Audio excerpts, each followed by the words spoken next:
Good morning, students. My name is Satyavir Singh. It is time to study for the physics. Okay. In the previous videos, I taught you some topics, but here, because due to some issues, I didn't teach you in the previous videos. But now I have started once again. Okay, this journey. So I will teach you chapter number 5, that is electric condenser. Okay, electric conduction in Hindi वैद्युत चालन. तो वैद्युत चालन हमें पढ़ना है. और वैद्युत चालन क्या होता है, कैसे इसके फैक्टर होते हैं, क्या क्या चीज इसमें आती हैं. I am sure you study of this chapter okay already, but I am telling you in views of mine. Okay, as per me I am telling you in my opinion that I should tell you the introduction of this chapter. And because this chapter in the starting is very important, and then you having some problem, so I should make some videos. So I was thinking, so now I am making videos. So guys, stay tuned with me, and thank you for watching. Okay, now come. Okay, let's get started without further doing anything else. First of all वैद्युत चालन. तो मैंने वैसे आपको बता रखा है कि वैद्युत चालन में कोई चैप्टर है तो चैप्टर का नेम पहले क्लियर करना पड़ता है. तो वैद्युत चालन, तो वैद्युत का मतलब क्या हो गया, करंट हो गया, इलेक्ट्रिक करंट, इलेक्ट्रिसिटी. चालन का मतलब हो गया चलना, चलना. तो जिसमें क्या होता है, आवेश, वैद्युत चलती है. और वैद्युत किससे मिलकर बनी होती है, देखो वैद्युत धारा. तो जिसमें वैद्युत धारा, आवेश चलेगा तो उसमें तो वैद्युत धारा आएगी, क्योंकि मैंने आपको बता रखा है. अच्छा एक बात सुनो, वैद्युत चालन की बात तो पता लग गया होगा कि जिसमें वैद्युत धारा फ्लो होती है तो वैद्युत चालन कहते हैं, राइट. तो जिन पदार्थों में वैद्युत धारा का प्रवाह हो जाता है तो क्या कहते हैं उन्हें, वैद्युत चालन कहते हैं, राइट. अब देखो, अब जो तुमने previous videos and chapter number 1, 2, 2 तुमने पढ़े, चैप्टर का नाम क्या था, स्थिर वैद्युत की. स्थिर वैद्युत का मतलब स्थिर, जैसे कि मैं खड़ा हूं, बस यहाँ पे खड़ा रहूंगा, स्थिर हूं अपनी जगह, कांस्टेंट हूं, राइट. तो इस प्रकार से. लेकिन अगर मैं चलन लगूंगा तो क्या हो जाऊंगा, मूवेबल, गतिमान हो जाऊंगा. मैं गतिमान हो जाऊंगा तो गतिमान में मैं कुछ, मेरा वेग होगा, मेरी स्पीड होगी, वेलोसिटी होगा, अपना खुद का वेग होगा विद रेस्पेक्ट टू टाइम. देखो हर चीज का टाइम के साथ ही मकसद होता है. कुछ भी काम हो रहा है, फैन चल रहा है, वो कितने, 1 सेकंड में कितने चक्कर लगा रहा है, ये मैं बोल रहा हूँ, कितने वर्ड बोल रहा हूँ 1 सेकंड में. तो what we are doing anything else that is with respect to time. Okay, so this is very very simple idea. you can also understand when you, okay, suppose that you are going with motorcycle riding, and then you are riding, so your speedometer your speedometer is showing you the speed of the motorcycle, the speed of the vehicle, whatever you are riding and driving. Okay, so that is with respect to time. समय के साथ ही होता है हर चीज, ठीक है. तो देखो अब मैं यहाँ खड़ा हूं, मैं स्थिर हो गया, नहीं चल रहा मैं कहीं. अगर मैं चलूंगा तो क्या होगा, गतिमान हो जाएगा. बस यही पढ़ना है इसमें, जो तुमने पहले चैप्टर में पढ़ा है. आप प्रीवियसली वीडियोस, चार्ज बाज स्टेशनरी का मतलब क्या होता है, एक स्टेशन है उसका और वो वहीं पड़ा रुका हुआ सॉरी. तो स्टेशनरी क्या हो गया, स्थिर हो गया. लेकिन इस चैप्टर में क्या पढ़ना हमें, वैद्युत चालन, मतलब कि वैद्युत चलेगी. उसमें क्या था, उसमें जो वो था, आवेश था. प्रीवियस चैप्टर में जो आवेश था वो रुका हुआ था, स्टेशनरी था, स्थिर था. लेकिन यहाँ पे क्या पढ़ने वाले हैं हम, जो तुम्हारा आवेश है, आवेश चलेगा. तो मैंने लिखा है यहाँ पे आवेश, इन हिंदी देख लो, पहले इंग्लिश में देख लीजिए. द रेट चेंज, रेट का मतलब क्या हो गया, समय, speed. The rate change of the charge is known as a electric current and it's represented by the symbol of आई.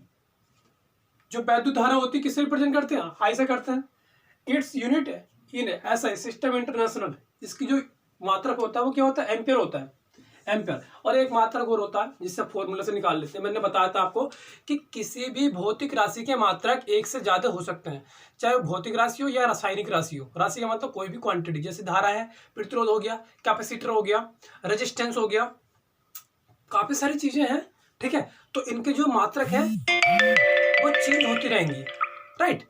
तो उससे कोई फर्क नहीं पड़ने वाला, लेकिन जो उनकी एसआई सिस्टम होता है उसको हमें ज्यादा माइंड करना पड़ता है। बेस्ट तो हम फॉर्मूले से निकाल लेते हैं, इफ यू हैव लर्न फॉर्मूले, राइट। तो मैं तुम्हें क्या बताने वाला हूं कि भाई जो आवेश प्रवाह की दर को, जो तुम्हारा आवेश होता है, आवेश आवेश बता रखा ना आपको मैंने, आवेश दो प्रकार के होते हैं, प्लस और माइनस। आवेश प्रवाह की दर को, प्रवाह का मतलब बहना, पहले क्या था, आवेश रुका हुआ था, लेकिन अब आवेश चलन लगा मेरे जैसा।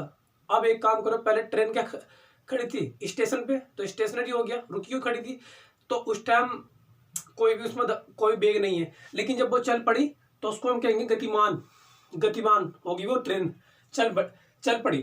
तो आवेश प्रवाह की दर को वैद्युत धारा कहते हैं। वैद्युत धारा कुछ नहीं एग्जैक्टली, आवेश की चलने की दर को, ठीक है, चलने की दर को। जैसे मान लीजिए एक ट्यूब मान लो, आपको यहाँ दिख रहा होगा वैसे, चलो आपको पता लग गया, ठीक है। इसको मैं फिनिश कर देता हूँ, अब इसको बता देता हूँ। तो आपके कितने होते हैं आवेश, आवेश दो प्रकार के होते हैं। तो एक नली है आपके पास, ये ट्यूब है, एक ट्यूब है। अब यहाँ से क्या आवेश देखो, इधर को जा रहे, Q Q Q Q Q Q Q Q, ऐसे चल रहे, Q Q Q Q Q Q Q Q Q, इस प्रकार से चल रहे हैं। देखो ये इधर को चल रहा है, ये चल रहे, ठीक है, बिंदु ए से बी की ओर चल रहे, ठीक है। आवेश वाहक दो होते हैं, एक प्लस का और एक माइनस का। वाहक मतलब बहाने वाले, तो मैंने बताया था एक होता है पॉजिटिव और एक होता है नेगेटिव। जो धारा होती है, अब इसके डायरेक्शन के बारे में बात कर लेते हैं। अगर मान लो प्लस का आवेश हुआ,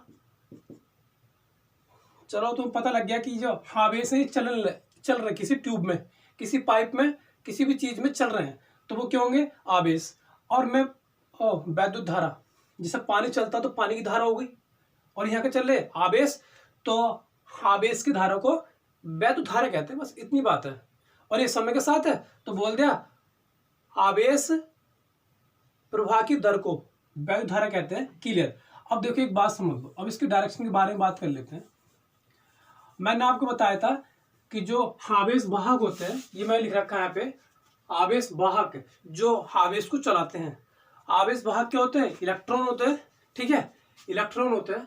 तो जो आवेश वाहक चीजों पर डिपेंड करते हैं कि आपका अगर मैटर है, ठोस पदार्थ है, चालक है, चालक क्या होते हैं, स्पेशली चालक भी होते हैं जो मेटल्स ठोस होते हैं लगभग, ठीक है, ऐसे होते हैं चालक। और दूसरे क्या होते हैं, वैद्युत अपघटय। वैद्युत अपघटय क्या हो गए, जैसे तेजाब हो गया, लिक्विड कोई भी, ठीक है, लिक्विड मान लेंगे। तो इस प्रकार से बताना चाह रहा हूं मैं आपको।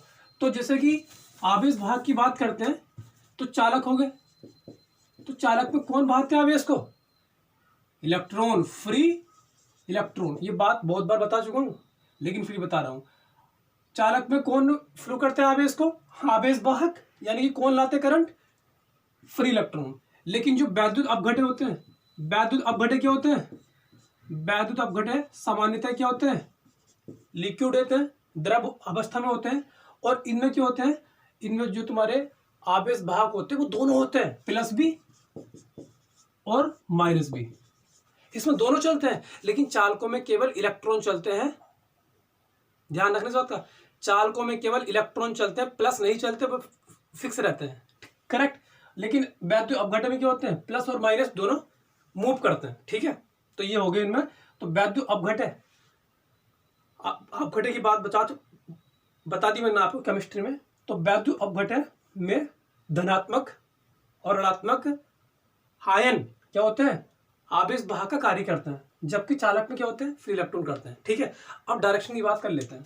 आवेश वाहक का तो पता लग गया हमें, अब डायरेक्शन क्या होगी। मान लीजिए आपके पास ये वायर है, ठीक है।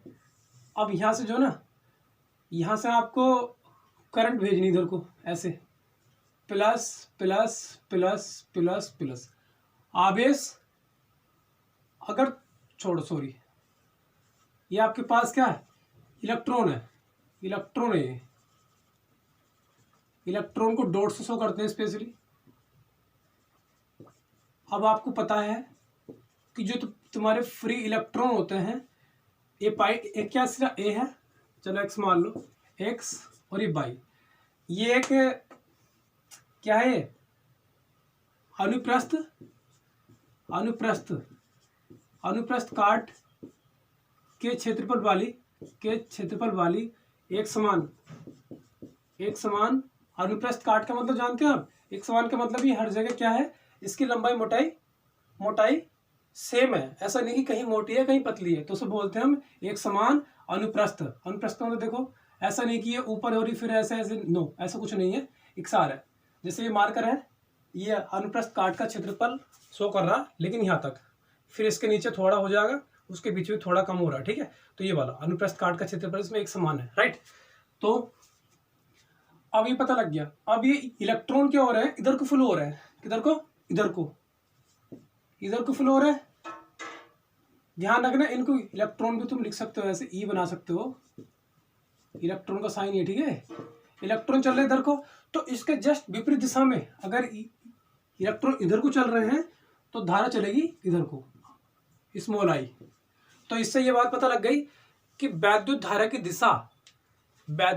दिशा इलेक्ट्रॉन की दिशा के विपरीत होती है। अगर इलेक्ट्रॉन बाई से एक्स की ओर चल रहे हैं नली में इसमें, तो धारा एक्स से बाई की ओर चलेगी। क्लियर?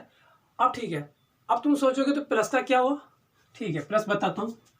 तो जो धारा की दिशा होती है ये वाली, plus plus plus plus plus, जो जिधर को प्लस आवेश फ्लो होते हैं उधर को धारा की दिशा होती है।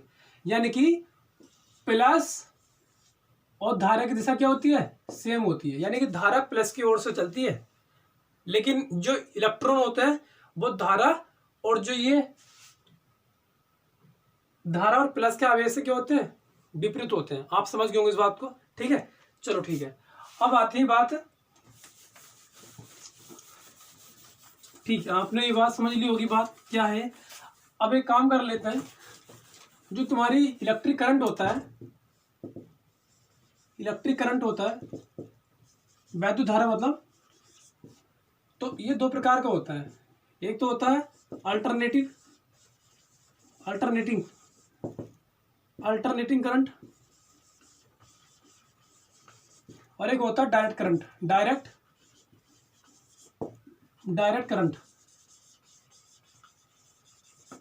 अल्टरनेटिंग करंट, सेकंड क्या होता है, direct current.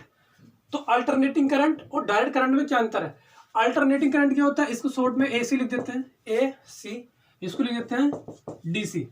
Alternating current spelling ठीक से पढ़ लेना, इसको हिंदी में कहते हैं हम प्रत्यावर्ती धारा।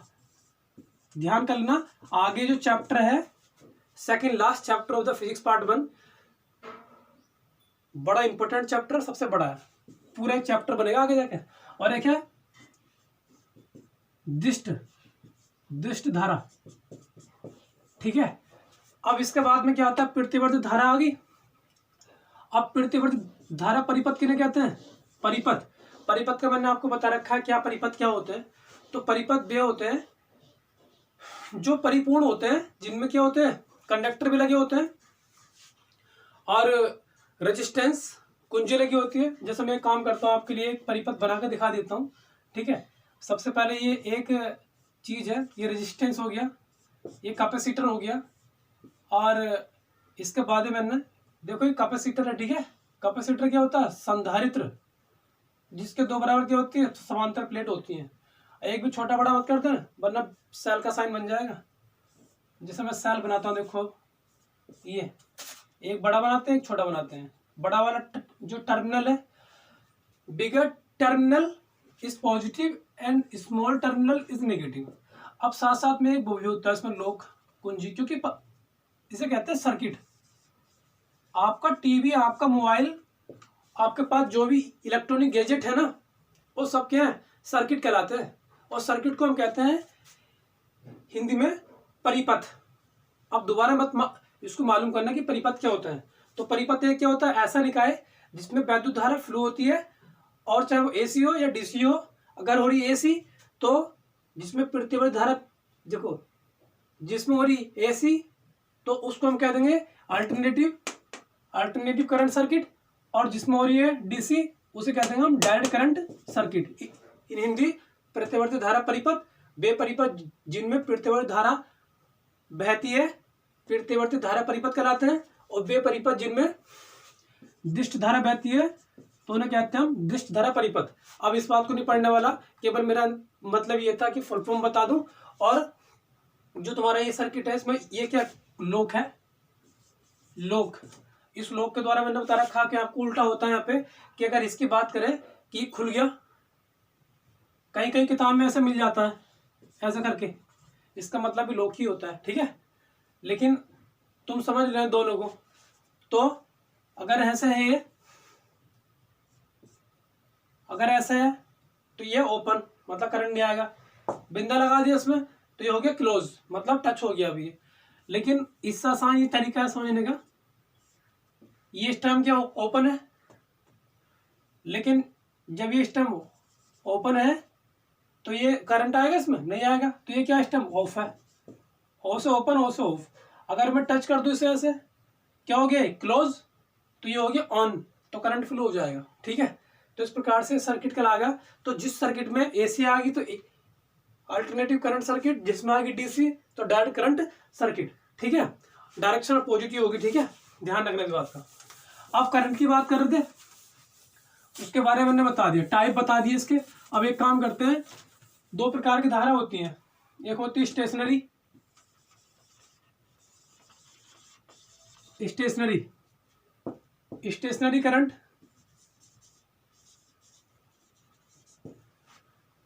और एक होती है stationary current and second changeable current. Changeable current stationary क्या होती है, स्थायी धारा होती है स्टेशनरी, और एक क्या होती है स्थायी होती है, अस्थाई,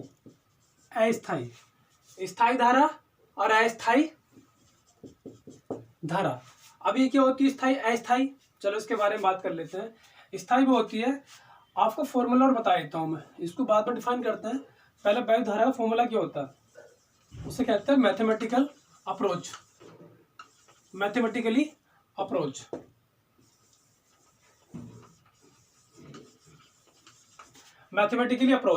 तो मैथमेटिकली अप्रोच वैद्युत धारा का फॉर्मूला मतलब कैसे डिराइव करते हैं।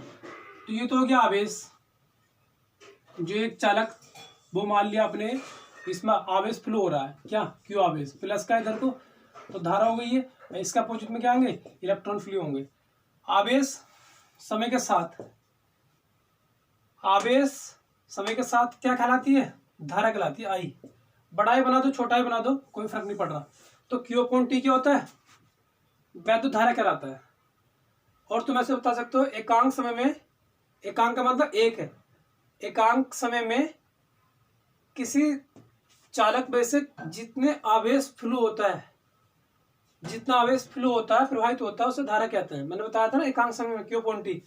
अब आप एक काम करोगे, यहां लगा दोगे परिवर्तन, चेंज हो रहा तो डेल्टा टी, तो क्या हो गया एकांक समय अंतराल बोलेंगे सब, एकांक समय अंतराल में किसी चालक में आवेश परिवर्तन को वैद्युत धारा कहते हैं, ठीक है। पता लग गया इस बात का, ठीक है। तो स्टेशनरी क्या होगी, स्थायी धारा वो होती है कि जिसमें आवेश में परिवर्तन नहीं हो रहा। मान लो कभी आवेश ज्यादा कर दे रहे हो तुम, कभी कम दे रहे हो, तो इस प्रकार से उसमें क्या हो रहा, आवेश चलेगा दोनों में, आवेश दोनों में चलेगा, क्योंकि धारा है। धारा क्या होती है, जो वो आवेश चलेगा। लेकिन अंतर सिर्फ इतना आ जाएगा कि स्थायी धारा में आवेश की मात्रा घटती बढ़ती नहीं रहेगी। अगर शुरू में 4 कूलम चल रहा है तो हर पॉइंट पे क्या चल रहा है, अगर यहाँ 4 कूलम चल रहा है, 4 कूलम चल रहा है तो 4 कूलम चल रहा है हर जगह। इस अनुप्रस्थ काट की नली के सभी जगह 4 कूलम आवेश ही चल रहा है, ना तो घट रहा है ना बढ़ रहा है। The charge is neither being increasing and nor decreasing, okay, that is stationary. तो इसे कहते हैं हम ये। अब देखो, अब ये बताओ आप इसको तुम कैसे लिखोगे, डेल्टा क्यू को, तो डेल्टा क्यू को लिखते हैं हम Q2 minus Q1 upon delta T. अब देखो Q2 अब यहाँ किसी समय पे ले लो, 2 पॉइंट मैंने माने, ये Q1 कितना है, Q1 4 है, Q2 कितना, Q2 4 है, तो Q1 Q2 हर जगह 4 है ना, आवेश चेंज नहीं हो रहा ना, आवेश चेंज नहीं हो रहा, तो ये भी क्या, ये भी Q है, ये भी 4 है और ये भी 4 है अपॉन डेल्टा टी। तो जो स्थायी धारा क्या होती है, शून्य होती है, क्योंकि कट गया और इसे डिवाइड कर दो, 0 आ गया। तो क्या होती है, स्टेशनरी करंट का मान क्या होता है, 0। क्यों, क्योंकि इसमें जो आवेश होता है वो उस नली में उस चालक के प्रत्येक क्षेत्रफल पर समान होता है, ठीक है, उसको हम कहते हैं स्थायी धारा। अब आ जाओ चेंजेबल करंट, इसे कहते हैं हम है स्थायी धारा, मतलब कि इसको कहते हैं हम अस्थायी धारा। और अस्थायी धारा में क्या होता है, इसमें आवेश की मात्रा क्या होगी, किसी चालक के सिरों पर घटती बढ़ती रहेगी। जैसा मैं बता दूं आपको कि यहाँ पे क्या, ये एक नली मान ली मैंने, और यहाँ पे आवेश कितना 4 कूलम है, यहाँ कितना हो गया 8 कूलम हो गया, इस प्रकार से। तो ये क्या हो गया, Q1 4 है, ये Q2 हो गया। फॉर्मूला क्या होता था, धारा का फॉर्मूला याद कर लो, ठीक है, Q अपॉन T होता है, लेकिन जब चेंज होने की बात आ रही तो डेल्टा लगा देते हैं। तो डेल्टा Q कैसे लिखते हैं हम, Q2 माइनस Q1 अपॉन, वैसे डेल्टा T को भी लिख सकते हैं T2 माइनस T1, यानी कि जब यहाँ देखा तो टाइम कितना था, 1 सेकंड था, और जब यहाँ देखा तो कितना टाइम हो गया, T2 4 सेकंड हो गया। तो आप इसको भी लिख सकते हो। डेल्टा का मतलब होता है कि दूसरे वाले में से पहले वाले को घटा दो। जैसे कि मान लो अगर मैं लिख दूं डेल्टा के, डेल्टा क्या होगा, डेल्टा के इजिकल टू होगा K2 minus K1, delta P बराबर क्या होगा, P2 माइनस P1। समझ गए ना आप, ये चेंज हो रहा है, यानी कि जो डेल्टा ये बता रहा है कि कुछ ना कुछ परिवर्तन हो रहा है और कोई इसका अंतर नहीं है, ठीक है। तो आप बात समझ गए होंगे इसकी। Q2 का मान कितना 8 है, इसका मान कितना 4 है अपॉन, ये टाइम कितना T2 जब देखा, ये 2 पॉइंट मैंने कंसिडर किए हैं, ठीक है, ये मान लिए मैंने 4 माइनस 1 सेकेंड, बस इसे सोल्व कर लेंगे, 4 में से सॉरी 8 माइनस 4 4 अपॉन 3, बस वो आ जाएगा। तो वैद्युत धारा कुछ ना कुछ है उसमें। तो स्टेशनरी क्या होती है, करंट 0 होती है, क्योंकि उसमें आवेश परिवर्तन नहीं होता। और जो तुम्हारी चेंजेबल करंट होती है अस्थायी धारा, तो मैंने बता दिया अस्थायी धारा के बारे में भी आपको, अस्थायी धारा क्या होती है और कैसे होता है। अब आती है इसकी बात कि मात्रक क्या होगा इसका। तो I इजिकल टू फॉर्मूला क्या बताया मैं तुम्हें, delta I is equal to Q upon T। तो इसका यूनिट क्या होगा, यूनिट होगा आपका इसका Q का क्या होगा कूलम और पर सेकंड। लेकिन मैंने क्या बताया आपको, SI यूनिट इसकी एम्पियर, ये आप याद कर लीजिए एम्पियर। अगर इसकी बात आती है कि 1 एम्पियर की परिभाषा क्या होगी, 1 एम्पियर की परिभाषा, ये बहुत बार आता है। 1 एम्पियर की परिभाषा क्या होती है, तो बता दो, किसी परिपथ में या किसी चालक में या किसी चालक तार में या किसी धारावाही चालक में, धारावाही क्या होता है, धारावाही जिसमें धारा क्या होती है, बह जाती है, धारावाही चालक कहलाते हैं या धारावाही परिपथ कहलाते हैं। तो किसी धारावाही परिपथ में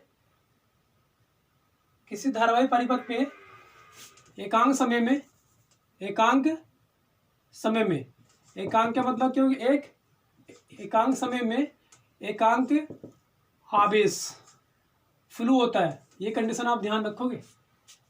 देखो तुम्हें ये पता लगना कि 1 एम्पियर लाना, तो 1 एम्पियर कब आएगा, जब Q I का मान क्या लाना हमें, 1 लाना है। तो इसका मान क्या होना चाहिए, 1 होना चाहिए, इसका मान ही 1 होना चाहिए। अब तुम सोच रहे होंगे कि 2 भी तो होना चाहिए, 2 रख दो तब भी, लेकिन जहाँ पे पता नहीं ना हमें, तो वहाँ पे तो एक ही मानते हैं, 2 मान सकते हो आप, लेकिन ये कोई मेथड नहीं होता, ठीक है। तो आप एकांक ही मान लोगे जहाँ नहीं पता होता है। तो एकांक तुम्हें क्या लाना, 1 एम्पियर लाना है, और 1 एम्पियर कैसा आएगा, जब इसका मान क्या होगा, सेम होगा। तो तुम कुछ भी रख सकते हो, लेकिन मैं तुम्हें बता रहा हूँ कि एकांक के लिए 1 रखो। तो जब किसी धारावाही चालक कह दो, धारावाही या कह दो धारावाही परिपथ, तो जब किसी धारावाही परिपथ या धारावाही चालक में एकांक समय में एकांक मतलब आवेश चलता है, तो उसे कहते हैं हम 1 एम्पियर कहते हैं। कैसे, तो बस ये मैंने कंडीशन लगा दी यहाँ पे, Q का मान कितना 1 है, इसका मान कितना है 1 है, तो I बराबर कितना आ गया मात्रक क्या होता है इसका? एम्पेयर। तो 1 एम्पेयर कहते हैं। तो 1 एम्पेयर किसे कहते हैं? जब किसी परिपथ में एकांक समय में एकांक आवेश फ्लो होता है। Okay, in the current carrying circuit in unit second, in unit time, the flowing charge is unit, that is called 1 ampere. Okay, so this is the all that about the current. Okay, ये पता लग गई आपको बात? चलो ठीक है, अब एक काम कर लेते हैं बच्चों, डायरेक्शन मैंने बता दी इसकी, ठीक है। अब इसके बाद कर लेते हैं कि ये अदिश है या सदिश है, ठीक है। अदिश है या सदिश है? अदिश या सदिश। अब तुम सोच रहे होंगे कि धारा मान लीजिए I बराबर किसी चालक को मान लीजिए,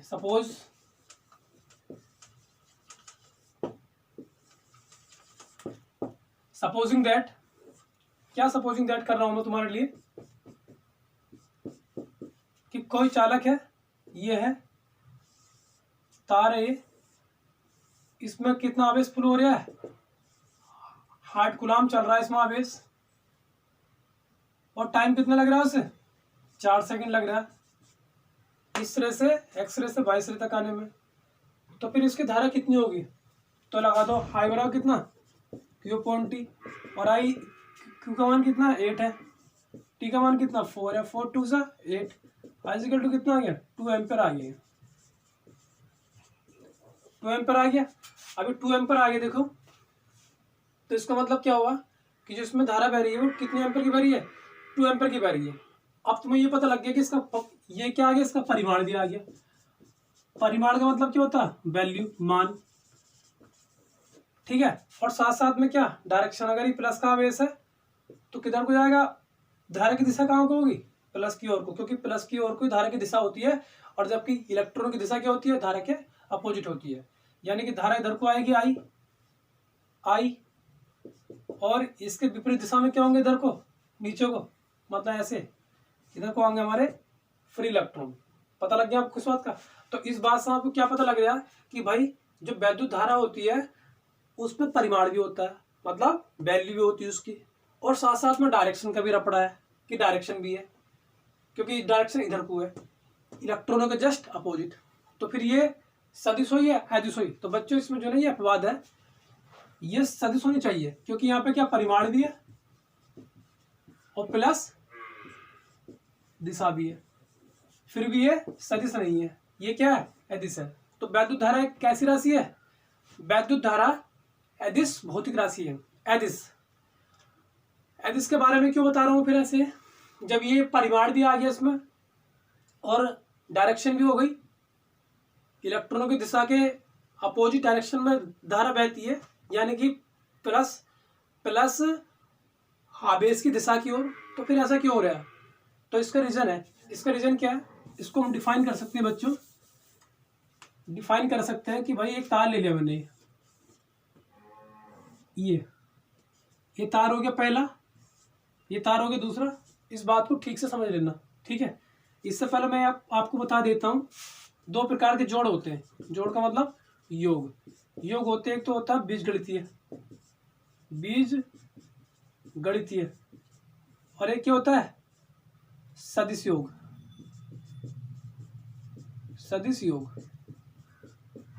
ठीक है, बीज गणितीय को तुम क्या कहते हो? स्केलर भी कह दोगे, मतलब कि अदिश योग, अदिश योग 2 प्रकार के होते हैं, सदिश योग, अदिश योग। अदिश योग क्या होते हैं? सिंपल जोड़ देते हो, जैसे 4 + 3 कितना हो गया?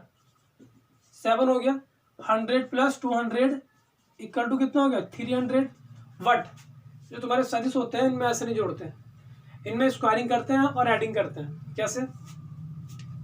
तो इनके लिए फॉर्मूला होता है, मैं यहाँ बता देता हूँ आपको, कि अगर आपके पास 2 धारा है, I इक्वल टू कितना 2 है, और I बर इक्वल टू 2 है, I2 इक्वल टू कितना 4 एम्पेयर है, ये 4 एम्पेयर। तो इनकी परिणामी धारा क्या होगी? कुल धारा, परिणामी धारा। जबकि ध्यान रखना, सदिश से जोड़ के बता रहा हूँ आपको पहले, लेकिन जुड़ेगा नहीं। फॉर्मूला होता है I1 का स्क्वायर प्लस I2 का square plus 2I1 I2 cos theta. ये थीटा क्या है? I1 और I2 दोनों धाराओं के बीच का एंगल है, तो फॉर्मूला ये हुआ। ठीक है बच्चों, अब देखो, अब सीधा तो कॉन्सेप्ट ये है कि भैया इसमें जो ना, इसमें कितनी धारा आ रही है I1 इस तार में, और ये हो गया ज्वाइनिंग पॉइंट इनका, ज्वाइनिंग पॉइंट, इसे हम कहते हैं संधि बिंदु। संधि बिंदु, संधि का मतलब आपस में मिलना, संधि होना। जैसे कि एक सेना, एक देश की सेना दूसरे देश की सेना के साथ संधि करती है, मतलब मित्रता व्यवहार करती है किसी दूसरे देश को मारने के लिए, तीसरे देश को, सॉरी, संधि बिंदु, ज्वाइनिंग पॉइंट, ज्वाइन। तो ये पहला तार और दूसरा तार ये आपस में क्या हो गए, यहाँ पे कनेक्टेड हो गए। और अब धारा कितनी आ रही है? अगर I1 में कितनी 7 है, इसमें कितनी मान लो 3 मान लो, 3 एम्पेयर, और इसमें कितनी मान लो I2 = 4 एम्पेयर मान लो। अब यहाँ पे जो ये कितना कोण है इसका, ये राइट एंगल मान लो, इसमें राइट का मतलब है 90 डिग्री। ठीक है, मैंने आपको बताया था कि ये क्या थीटा, ये I1 और I2 के बीच का एंगल है। अब धारा कितनी जाएगी? तो सीधी सी बात है, धारा जाएगी कॉन्सेप्ट के अकॉर्डिंग 4, ये I1 आ रही है, I2 आ रही है। अब यहाँ के जुड़ेगी ना, जो जुड़ेगी। अगर एक नदी है ये, इसमें कितना पानी आ रहा, 100 टन पानी आ रहा, 100 टन लीटर पानी आ रहा, इसमें कितना आ रहा 500 टन आ रहा है। यहाँ कितना हो गया जुड़ के 100 और 500 600 टन हो गया। तो यहाँ 3 आ रही, 4 है, कितना हो गया यहाँ पे 7 एम्पेयर हो गया टोटल धारा। इसको कह देंगे I। तो ये कॉन्सेप्ट है इसका। अब एक काम करते हैं, अगर सदिश अगर ये अगर 7 ही आता है तो सदिश हो जाएगा, अगर 7 नहीं आया ना तो क्या हो जाएगा, ये अदिश हो जाएगा। आप इस बात को समझ लो कि जो धारा होती है वो सदिश योग का पालन नहीं करती है, और जब ये सदिश योग का पालन नहीं करती है, सदिश किस बात की, भले ही इसमें डायरेक्शन भी हो और परिमाण भी हो, मतलब मान भी हो, इसका दिशा भी हो, बट इसकी ये जो है ये एक अदिश भौतिक राशि ही मानी जाती है। ठीक है, इसका रीजन ये है कि आप समझ लो कि यार सिंपल सी बात है, इसमें 3 एम्पेयर धारा आ रही है, इसमें 4 एम्पेयर आ रही है, यार तुम जोड़ोगे तो 7 तो आएगा जुड़ के, जो इनकी परिणामी धारा आएगी। परिणामी का मतलब होता है टोटल, कुल, तुल्य। ठीक है, चलो अब इसमें चेक कर लेता हूँ मैं रख के। तो बेस तो मैंने जोड़ लिया।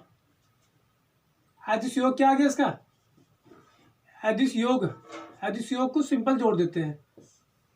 I = अदिश योग के द्वारा परिणामी धारा कितनी आ रही है, I1 + I2, सिंपल जोड़ो इसे। I1 कितना 3 + 4 इम्प्लाइज दैट 7 आ गया। चलो अब देखते हैं वेक्टर जोड़ के। अगर वेक्टर्स भी जोड़ के 7 आता है तो मान लेंगे कि हाँ ये सदिश है। चलो तो फॉर्मूला क्या है इसका, सदिश योग द्वारा I1 का स्क्वायर, I1 कितना है 3, I2 कितना है 4 + 2, I1 कितना है 3, I2 कितना है 4, और कोस ये I1 I2 के बीच का एंगल कितना है 90। कोस 90 की वैल्यू क्या होती है 0। जब तुम यहाँ 0 रखोगे तो यहाँ तक इसको 0 कर देगा, पता है ना आपको। आप बच्चे माइंडेड हो, यार आप समझ जाओगे इस बात को। अब इसके बाद में क्या आएगा, बराबर 3 × 3 = 9 और 4 × 4 = 16, 16 × 9 = 25, और 25 का रूट कितना आ गया, I = 5 आ गया। क्या आ रहा है, क्या 7 आ रहा है, तो ये I = 5 आ रहा है, जबकि क्या आना चाहिए था 7 आना चाहिए था, 7 तो नहीं आ रहा। और जबकि एग्जैक्टली क्या होगी वैल्यू इसकी, वास्तव में तो देखने से पता लग रहा है कि अगर ये 3 है और ये 4 है तो यहाँ की क्या होगी, इसमें कुल धारा 7 ही होगी। तो इस प्रकार से जो धारा होती है ये अदिश योग का पालन करती है, ना कि सदिश योग का। भले ही इसमें डायरेक्शन भी हो और क्या परिमाण भी हो, ये कोई मायने नहीं रखता। तो अब आगे से बताना है जैसे मैंने बताया। ठीक है, अच्छा अब इसके बाद में स्थायी धारा, धारा घनत्व क्या हो गया। अब एक टॉपिक और है इसमें, धारा घनत्व। अब मैं आपको धारा घनत्व से पहले क्या बताना चाहूंगा, देखो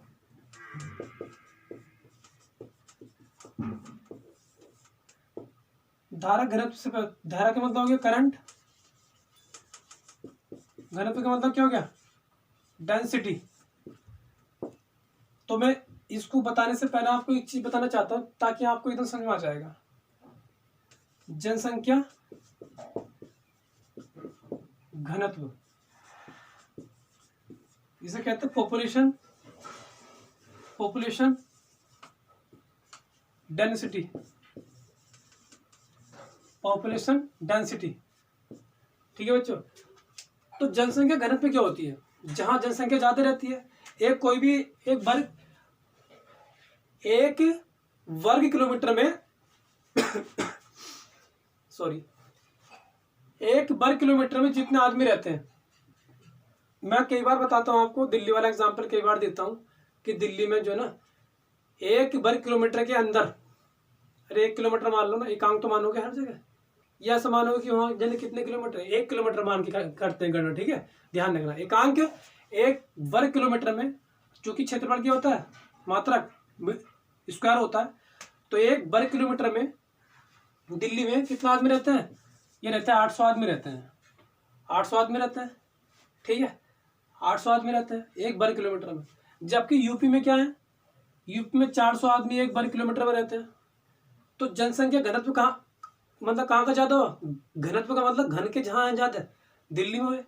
तो दिल्ली का जनसंख्या घनत्व ज्यादा है किससे, यूपी से, क्योंकि यूपी में 400 आदमी दूर दूर रहेंगे, वो घन के नहीं रहेंगे, उसमें सोशल डिस्टेंसिंग बहुत ज्यादा रहेगी। तो इसका मतलब क्या, लॉकडाउन में फिर तो यूपी के आदमी बहुत फायदा उठा रहे हैं सोशल डिस्टेंसिंग का। हाँ फिर भी ठीक है, ठीक है, दिल्ली से ठीक है, दिल्ली में बहुत ज्यादा पास है, राइट।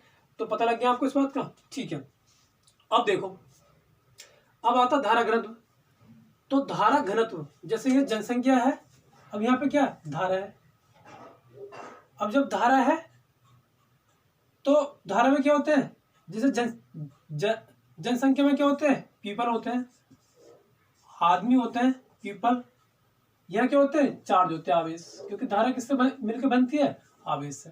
तो अगर मान लीजिए तुम्हारे पास एक रोड है, ये वाली एक ये रोड है आपके पास ऐसे, और आपने ऐसे बना दिया, ऐसे ऐसे मैंने कुछ ही बना दिया, ठीक है। तो ये क्या है, यहाँ पे पहले इतना, ये इसको मान लो छोटी डायरेक्शन, यहाँ पे ऐसे कुछ मान लो। तो क्षेत्रफल क्या है यहाँ पे, A1, यहाँ पे क्या A2, यहाँ पे क्या इतने में A3। ये सेक्शन बना देता हूँ मैं, एक सेक्शन ये रहा इधर का, एक ये रहा, एक पूरा ही माना जाएगा, और A4। बताओ क्षेत्रफल किसका ज्यादा है यहाँ पे, तो मुझे लगता है इसमें और थोड़ा कर देता हूँ ताकि पता लग जाए। क्षेत्रफल सबसे ज्यादा किसका है, इसको डी असेंडिंग में लगा लो, सबसे ज्यादा किसका है A3, उसके बाद किसका है A2, उसके बाद किसका है A4, उसके बाद किसका है A1। पता लग गया आपको। तो यहां से जितने भी आवेश जाएंगे, यहां से मान लो plus plus plus plus plus plus plus plus plus आवेश जा रहे, तो रहेंगे तो इतने। देखो धारा क्या रहेगी इनमें, धारा यहाँ भी आई रहेगी, मतलब कि A2 है ये, A1 कहाँ चला गया, हाँ यहाँ भी I1 इसमें I2, इसमें I3, इसमें I4, लेकिन धारा सेम रहेगी। I1 is equal to I2 is equal to I3 is equal to I4, धारा हर जगह सेम रहेगी। तो चेंज क्या होगा, देखो जो तुम्हारे ये आवेश वाहक है, इनका बस थोड़ा आकार दूर दूर हो जाएंगे। जैसे क्या अगर आदमी कहीं जा रहे हैं तो क्या वो मर जाएंगे, नहीं मरेंगे ना, पर दूर दूर तो हो सकते हैं। जहाँ ज़्यादा घन की जगह आएगी, जहाँ पे ज़्यादा संकीर्ण जगह आएगी, शॉर्ट नैरो, तो वहाँ पे पास हो जाएंगे। और जहाँ पे दूर रोड है, जैसे कि कोई चौड़ी रोड है, तो लोग दूर दूर चलते हैं, लेकिन जब वो छोटी रोड है तो पास चलते हैं, तो कोई मर थोड़ी रहे वो उससे, तो वैसे आवेश थोड़ी मर रहे हैं। और जब आवेश नहीं मर रहे, धारा कहाँ से हो जाएगी, तो धारा, ये आवेश सब जगह सेम है, तो धारा भी क्या होगी, सेम होगी। अंतर सिर्फ क्षेत्रफल का आएगा कि एकांक क्षेत्रफल में कितना आवेश कितनी दूर दूर है। तो यहाँ पे कुछ दूर दूर हो जाएंगे इसके अपेक्षा, और यहाँ पे तो बहुत दूर दूर हो जाएंगे। पता लग रहा है ना आपको। तो बस अब यहाँ पे थोड़ा फिर पास आ जाएंगे, आवेश उतने रहेंगे। मान लो 10 आवेश थे इसमें, 10 यहाँ रहेंगे, 10 यहाँ रहेंगे, 10 यहाँ रहेंगे। बस ये थोड़े पास दूर हो सकते हैं क्षेत्रफल के अकॉर्डिंग। अगर इनका एरिया ज़्यादा है तो ये दूर हो जाएंगे, अगर इनका एरिया कम है तो ये पास हो जाएंगे। सिर्फ अंतर ये है और कुछ अंतर नहीं इसमें, ठीक है। और जबकि धारा का मान क्या होगा, I1, I2, I3, I3, I4। इस सेक्शन में भी धारा क्या होगी, सेम होगी। इस सेक्शन में धारा क्या होगी, सेम होगी। इस सेक्शन में भी क्या होगी, धारा सेम होगी। इस वाले एरिया सेक्शन में भी धारा क्या होगी, सेम होगी। क्लियर। चलो अब इस बात का पता लग गया। अब धारा घनत्व होता क्या है, तो एकांक क्षेत्रफल मैंने बताया था कि भाई एकांक क्षेत्रफल कैसे, कि अब धारा घनत्व की डेफिनेशन पे आ रहा हूं मैं। ये होगी तुम्हारी धारा और क्षेत्रफल पर डिपेंड हो रहा है कि ये A1 है, ये A2 है, ये A3 है, A4।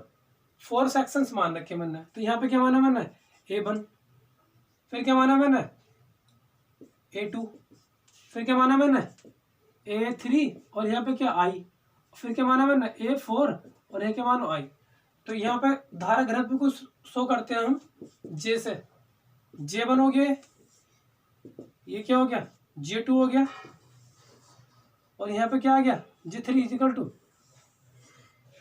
I/A3, और ये क्या हो गया, J4 I/A4, I/A4 ये आ गया। तो तुम पता लग रहा है कि I क्या सब में सेम है, बस क्षेत्रफल चेंज हो रहा, उसी के हिसाब से धारा घनत्व बनता जा रहा है। बस ये कुछ नहीं है। तो इससे एक इनको समझ के खोपड़ी में एक फॉर्मूला बना छोटा सा, J is equal to small I/A। ये तो किसी चालक में धारा और क्षेत्रफल के अनुपात को धारा घनत्व कहते हैं। या फिर इसका दूसरी परिभाषा बना दो, किसी एकांक क्षेत्रफल में बहने वाली धारा को क्या कहते हैं, धारा घनत्व कहते हैं। जैसे रिप्रेजेंट करते हैं, मात्रा क्या होगा इसका, I का क्या हो गया, एम्पियर, और क्षेत्रफल क्या होता है, metre square, ampere per metre square. बीमा निकाल लो इसकी। सॉरी मैंने बीमा बताई नहीं आपको, इसकी निकाल के। चलो बीमा बता देता हूँ। I की क्या होती है बीमा, ये होती है ए, होती है ए से, और इसकी क्या होती है क्षेत्रफल की L स्क्वायर। तो क्या हो गया ऊपर आके AL-2 धारा घनत्व की बीमा आ गई है। चलो मात्रा बता दिया। जो वैद्युत धारा थी उसके डायरेक्ट उसकी बीमा नहीं बताई थी मैंने आपको, मात्रा बताया था। ये I इक्वल टू Q/T, मात्रा क्या होगा इसका, कूलाम पर मीटर। लेकिन बीमा क्या होगी इसकी,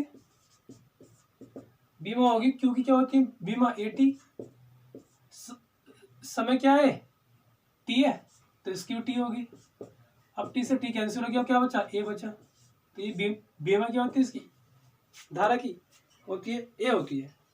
क्लियर बच्चों। So thank you for watching this video, and if you have any suggestion, if you have any query, then you can ask me, and until then you can study, keep watching the videos, and if you really like these videos, then you can subscribe my channel and like the video and share the video, so that some students can be study also from my channel. And this is my YouTube journey, so please support to me, because I am doing something work for you. If you will not like, if you will not subscribe, so what is the benefit to teach me here? Okay, so if you want to continue to me, so please subscribe my channel and like the video and hit the bell icon, so that you can get information when I update my new videos. Thank you. Jai Hind, Jai Bharat.